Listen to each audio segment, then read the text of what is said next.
السلام علیکم ورحمۃ اللہ وبرکاتہ۔ ناظرین محترم، میں ہوں سید میر محمد بخاری اور آپ دیکھ رہے ہیں غوثیہ رضویہ یوٹیوب چینل۔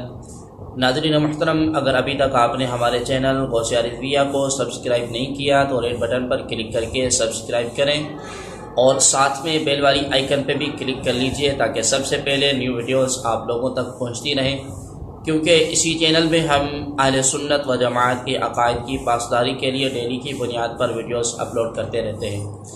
ناظرین محترم، آج ہمارا موضوع ہے توحید فی الصفات۔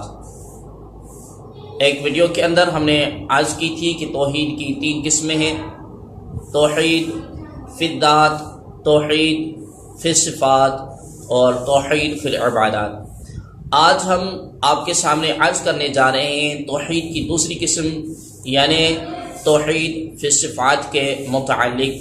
ناظرین محترم، توحید کی دوسری قسم توحید فی الصفات ہے، یعنی اللہ تبارک و تعالی کو اس کی صفات اور اس کے افعال میں کسی شریک سے پاک ماننا۔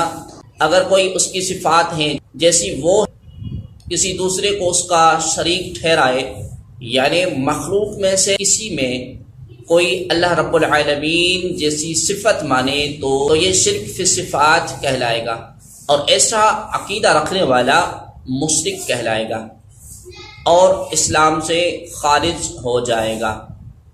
توحید فی الصفات کو قرآن کریم فرقان حمید میں جا بجا بیان کیا گیا ہے۔ چند آیات پیش خدمت ہیں۔ ناظرین محترم، اللہ رب العالمین اپنے کلام پاک فرقان حمید کے اندر ارشاد فرماتا ہے: قل اللہ خالق کل شیء وهو الواحد القہار۔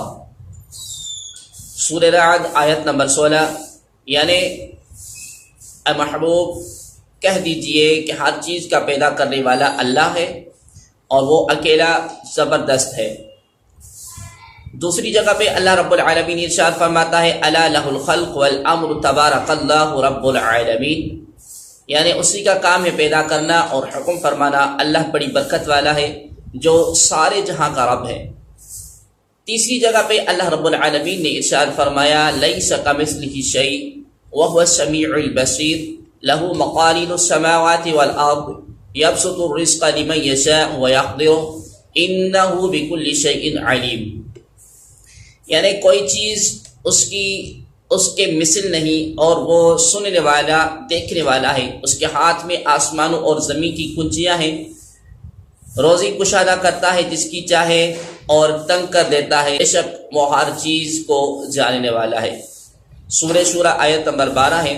ناظرین محترم، حدیث پاک میں آقا کریم علیہ السلام نے ارشاد فرمایا کہ حق اللہ علی عبادہ ان یعبدوہ ولا یشرکوا به شیئا وحق العباد علی اللہ اذا فعلوه الا يعذبهم، یعنی اللہ رب العالمین کا حق بندوں پر یہ ہے کہ بندے اس کی عبادت کریں اور کسی چیز کو بھی اس کا شریک نہ بنائیں، اور بندوں کا اللہ رب العالمین پر حق یہ ہے کہ جب وہ اللہ رب العالمین کا حق ادا کر دیں تو وہ انہیں عذاب نہ دیں۔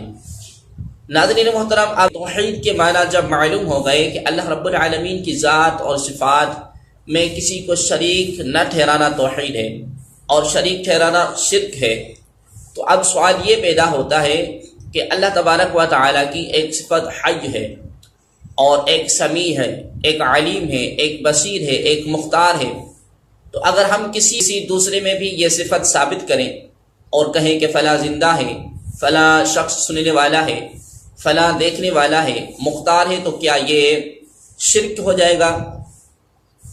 ناظرین محترم، اس کا جواب یہ ہے کہ شرک یہ ہے کہ صفت اللہ تبارک و تعالی کی ہے، اس کو کسی دوسرے میں بالکل اسی طرح ماننا جیسے وہ خدا کی صفت ہے۔ مثلا خدا کا زندہ ہونا وہ ایسا ہے کہ نہ اس کی کوئی ابتدا ہے اور نہ انتہا، نہ اس کو کوئی حیات دینے والا ہے اور نہ اس کی کوئی حیات عارضی ہے اور نہ محدود اور فانی ہے۔ بس اگر اسی صفت کو اسی طرح کسی دوسرے میں مانا جائے کہ فلاں بزرگ ازلی اور آبادی زندہ ہے، اور خود حی اور قیوم ہے تو یہ بے شک شرک ہوگا۔ لیکن اگر یوں کہا جائے کہ انسان بھی زندہ ہے مگر اللہ رب العالمین کی عطا سے خدا نے اس کو زندگی بخشی ہے، تو یہ ہرگز شرک نہیں۔ اگر یہ جواب نہ مانا جائے تو کسی کو زندہ مان ہی نہیں سکتے، ورنہ شرک لازم آ جائے گا، کیونکہ خدا بھی زندہ اور انسان بھی زندہ۔ یہی حال اختیار اور علم کا ہے کہ اللہ رب العالمین کا علم باقی اور لامحدود ہے، بے حد اور حساب ہے اور ذاتی ہے، جبکہ دوسرے انبیاء اور اولیاء کا اختیار اور علم عطائی اور فانی ہے اور محدود ہے۔ لہذا کسی کو سننے والا دیکھنے والا کہنے سے جب شرک لازم نہیں آتا تو علم والا اور اختیار والا کہنے سے بھی شرک لازم نہیں آئے گا۔ ہم ملتے ہیں پھر کسی دوسری ویڈیو میں، جب تک کے لیے اللہ حافظ۔ دعاؤں میں یاد کیجیے گا۔ جزاکم اللہ تعالی خیرا۔ السلام علیکم ورحمۃ اللہ وبرکاتہ۔